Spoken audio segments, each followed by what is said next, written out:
నమస్తే ఫ్రెండ్స్, నా పేరు తులసి చందు. ప్రవీణ్ పగడాల అంత్యక్రియలు పూర్తయ్యాయి. జరిగింది ప్రమాదమో హత్యో తేల్చాలి అనే డిమాండ్ల మధ్య సికింద్రాబాద్ తిరుమలగిరిలో భారీ పోలీస్ బందోబస్తు నడుమ అంత్యక్రియలు ముగిశాయి. అంతకంటే ముందు సికింద్రాబాద్ బాప్టిస్ట్ చర్చ్ లో ఉంచిన ఆయన పార్థివ దేహాన్ని చూడడానికి దేశ నలుమూలల నుంచి ఆయన అభిమానులు, అనేక క్రైస్తవ సంఘాల నాయకులు పెద్ద ఎత్తున తరలి వచ్చి నివాళులర్పించారు.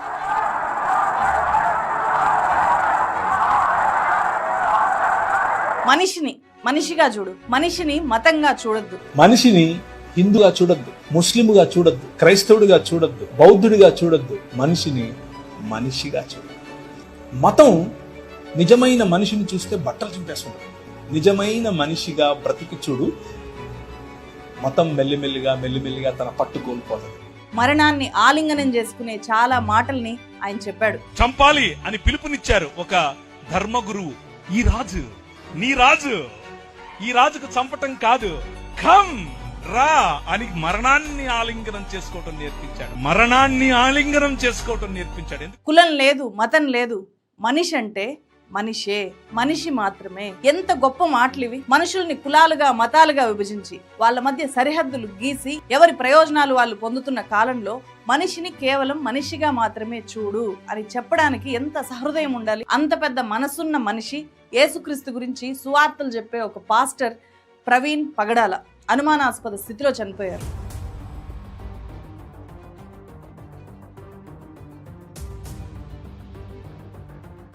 ఇది ఇప్పుడు పెద్ద సంచలనంగా మారింది. అందుకే జరిగింది యాక్సిడెంట్ అని చెప్పి ఇక్కడ చెప్పలేం. ప్రవీణ్ పగడాల తెలుగు రాష్ట్రాల్లో క్రిస్టియన్లకు పరిచయం అక్కర్లేని పేరు. తూర్పుగోదావరి జిల్లా రాజమండ్రి దగ్గరలో ఉండే దివాన్ చెరువు గామన్ బ్రిడ్జ్ దగ్గర మార్చి 25వ తేదీన మంగళవారం ఉదయము స్థానికులు ఆయన డెడ్ బాడీని ఒక బైక్తో సహా ఐడెంటిఫై చేశారు.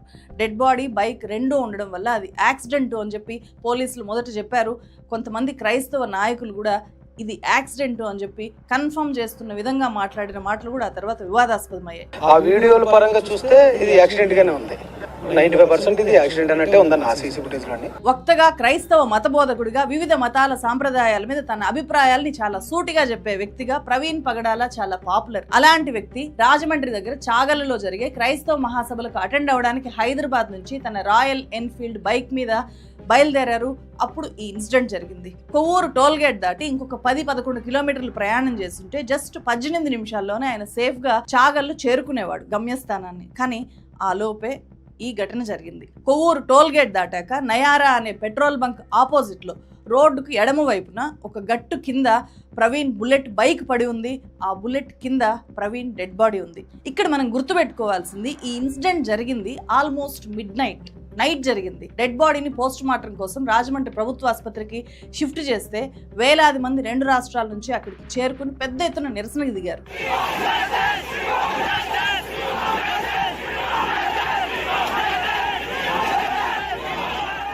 నేను మీలా ఒక సామాన్యుణ్ణి, ఎక్కడికైనా ఒక్కడనే వస్తాను, మీతో మాట్లాడతాను అని చెప్పి చివరి ప్రసంగంలో చెప్పిన ప్రవీణ్ పగడాల ఒక్కడిగానే బయలుదేరి రాజమండ్రికి వెళ్ళాడు.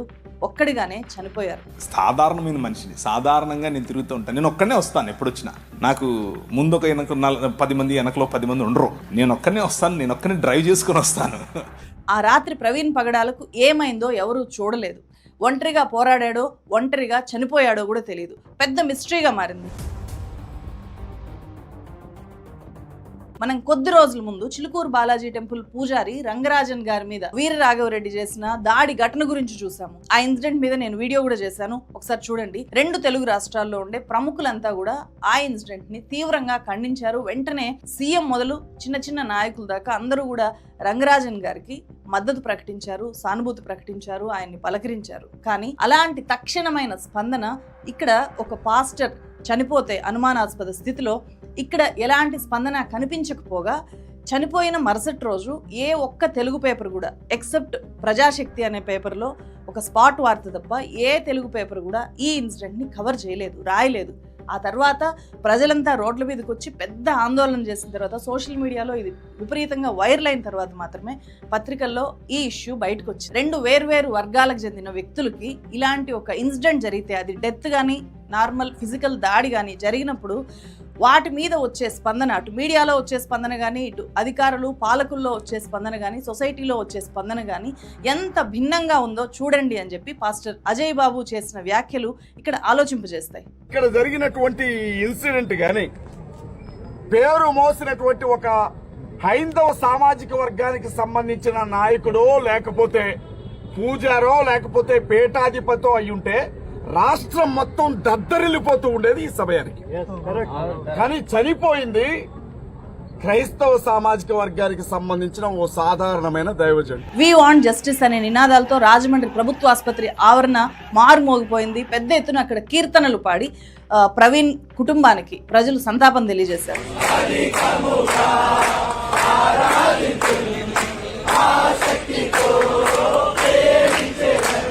ప్రజల ఆందోళనలు, నిరసనలు, ఉద్రిక్తతల మధ్య రాజమండ్రి నుంచి పాస్టర్ ప్రవీణ్ డెడ్ బాడీని హైదరాబాద్కి షిఫ్ట్ చేశారు.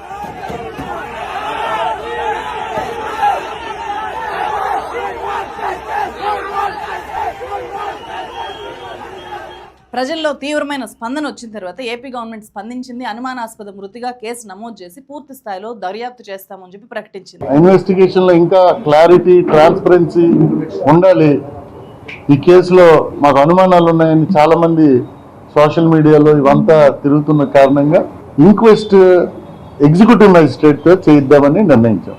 జరిగింది యాక్సిడెంట్ కాదు, దారుణమైన హత్య అని చెప్పి ఈ విషయాన్ని తనకు డెడ్ బాడీని ఫస్ట్ చూసిన పరీక్షించిన డాక్టర్లు చెప్పారు అని చెప్పి అమలాపురం మాజీ ఎంపీ హర్షకుమార్ చేసిన వ్యాఖ్యలు తేలిగ్గా తీసుకునేవి కావు. నాకు గవర్నమెంట్ హాస్పిటల్ డాక్టర్సే నాకు ఫోన్ చేసి చెప్పారు, చాలా మంచి మేము చూసామండి బాడీని, ఖచ్చితంగా అది హత్యేనండి.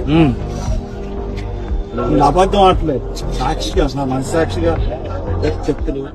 ప్రజాశాంతి పార్టీ వ్యవస్థాపకుడు కేఏ పాల్ కూడా ప్రవీణ్ పగడాలది ముమ్మాటికి హత్య అని చెప్తున్నారు.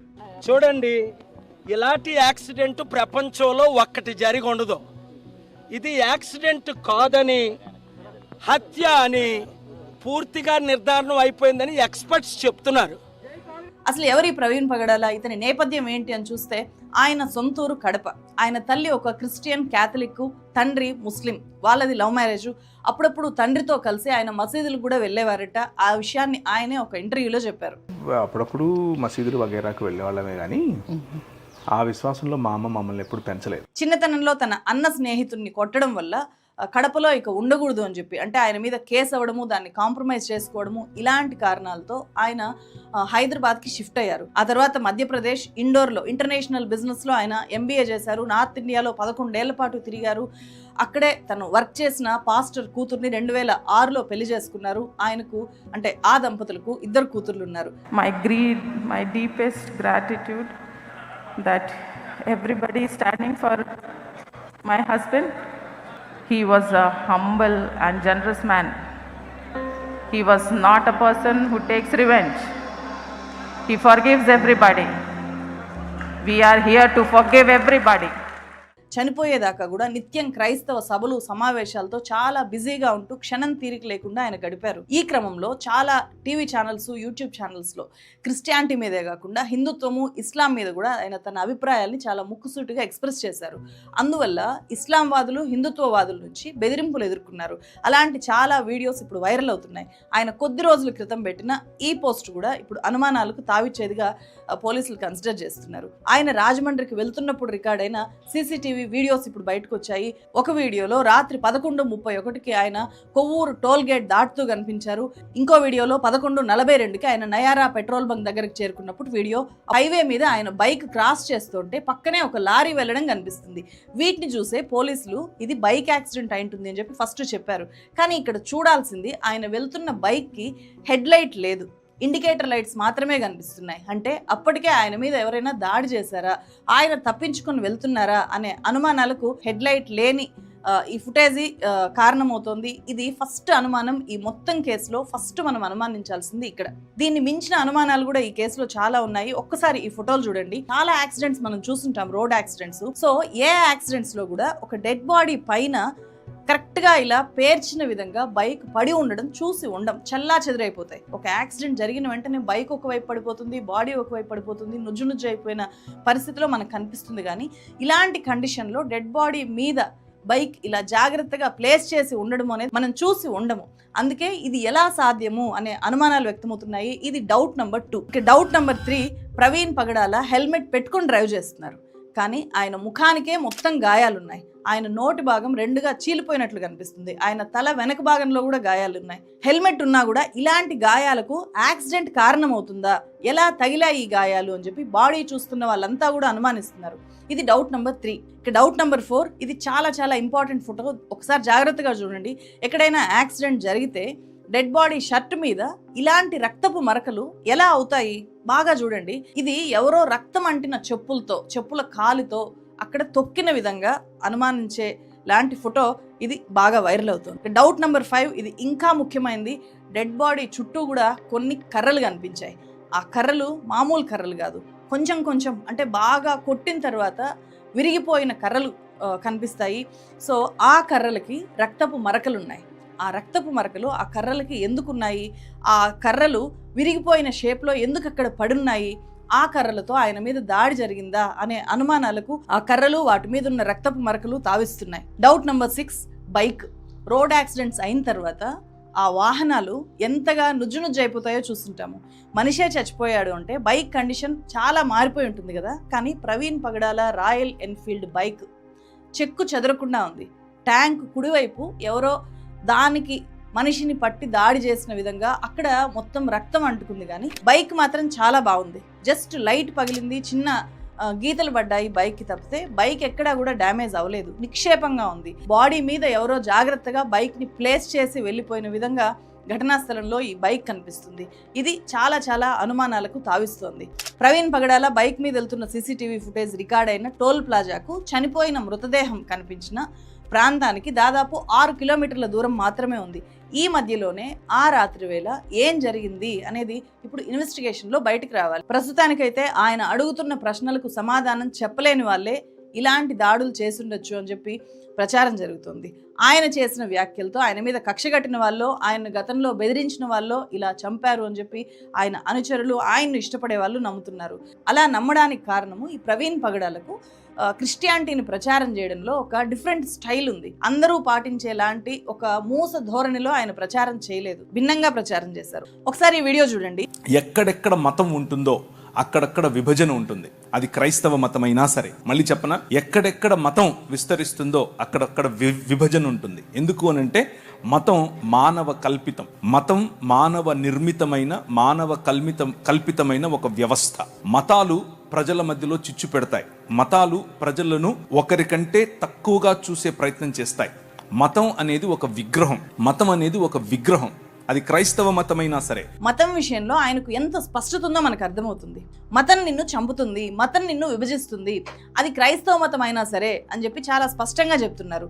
మతం ప్రజలను విభజించే వెపన్ అనేది ఆయన దృఢమైన అభిప్రాయం. కానీ ఆయన యేసు ప్రభువు అనే దేవుణ్ణి నమ్మాడు.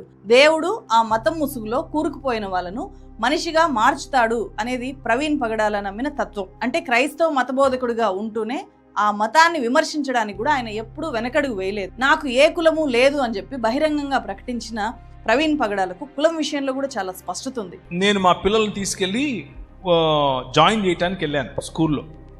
సార్ మీ కులం చెప్పండి అన్నాడు. ఎందుకు నీకు అన్నాను. రాయాలి సార్ అన్నాడు. నాకు లేదురా అన్నాను. అటెండ్ సార్ మీరు చెప్పాలి సార్, మీరు ఒప్పుకో. నాకు లేదండి, మీకేంటి ప్రాబ్లము? లేదు సార్ పిల్లలకు చాలా ప్రాబ్లం అవుతుంది సార్ రేపు అన్నాడు. నా పిల్లలకు కదా ప్రాబ్లం, నీకేంటి ప్రాబ్లం? నేను చెప్తున్నాను నాకు కులం లేదని, నువ్వు జనరల్ అని రాయి అక్కడ అన్నాను. అలాగే హిందూ, ఇస్లాం, క్రిస్టియానిటీలో కొన్ని ఆచార వ్యవహారాల మీద, వివక్షల మీద ఆయన చాలా సందర్భాల్లో విమర్శలు చేశారు. బ్రిటిషోడు దోపిడి దొంగ. ఆ దొంగకు దోచిపెట్టింది ఎవరు? బ్రాహ్మణవాదం కదా. ఆ దొంగ మీ దేవాలయాల దగ్గరకు వచ్చి కాపు కాస్తే పోయి చచ్చిపోయింది ఎవరు? దళితులు కాదా? ఎవరికి చెప్తున్నారు కథలు? హిందూ మతంలో ఉండే కుల వివక్షను చాలా కఠినంగా క్వశ్చన్ చేశారు ఆయన. తెలుగు రాష్ట్రాల్లో క్రైస్తవం పెనుభూతంగా కనబడానికి కారణం ఏంటంటే వీడు నేను సమానమా అనే భయం. వీడు ఫలానా మాలోడు, ఫలానా మాదిగోడు, ఫలానా బుడగలోడు, ఫలానా జంగమోడు, మొన్నటి దాకా మా కాళ్ళ కింద ఉన్నాడు, వీడు నాకు సమానమా ఇప్పుడు? ఇది పెనుభూతం వీళ్ళకు. వీడు ఎమ్మెల్యే ఎట్లా అవుతాడు? వీడెట్లా చదువుకుంటాడు? వీడెట్లా నాయకుడు అవుతాడు? ఇస్లాంలో మహిళలకు ఇస్తున్న ప్రాధాన్యతను ఆయన ప్రశ్నించినందుకు ఇలా డైరెక్ట్గా ఆయన సోషల్ మీడియా ద్వారా బెదిరింపుల్ని ఫేస్ చేశారు. ఆ తర్వాత నేను క్షమాపణలు చెప్తాను అని కూడా ఆయన స్వయంగా పోస్ట్ చేశారు. నన్ను చంపకండి అని చెప్పి చేసిన ఈ పోస్ట్ ఇప్పుడు విపరీతంగా వైరల్ అవుతోంది. ప్రవీణ్ పగడాల మరణం వెనుక రాజకీయ పార్టీలు కూడా ఉన్నాయి అనే వాదన ఇప్పుడు తెర మీదకి వస్తుంది. ముఖ్యమంత్రి గారి కొడుకు సాక్షాత్తు నారా లోకేష్ గారు ఇది ప్రాథమిక దర్యాప్తులో యాక్సిడెంట్ అని తేలింది అని చెప్పి ఓపెన్ గా స్టేట్మెంట్ ఇచ్చేశారు. ఆయన మాట్లాడడానికి ముందే నిన్న తెలుగుదేశం పార్టీ అధికార ప్రతినిధిగా ఉన్న మహాసేన రాజేష్ ఇది యాక్సిడెంట్, డెడ్ బాడీని పోస్ట్ మార్టం లేకుండానే తీసుకెళ్లామని చెప్పి ప్రవీణ్ గారి ఫ్యామిలీకి ఫోన్ చేసి చెప్పారు. క్రైస్తవులను, చర్చిలను జనసేన నేతలు టార్గెట్ చేశారు అని చెప్పి మాజీ ఎంపీ హర్ష కుమార్ చాలా సంచలన ఆరోపణలు చేశారు. ఈ మధ్యకాలంలో జనసేన వాళ్ళు పంచాయతీరాజులో ఒక అన్ని ఎండిఓ ఆఫీసులు పెంచారు. ఈ మండలంలో ఎన్ని ఆఫీసులు ఉన్నాయి, ఈ మండలంలో ఈ ఆఫీసుల్లో పరిధిలో గల చర్చిలు ఎన్ని ఉన్నాయి, ఆ చర్చిల వివరాలు ఏంటి, సభ్యులు ఎంత.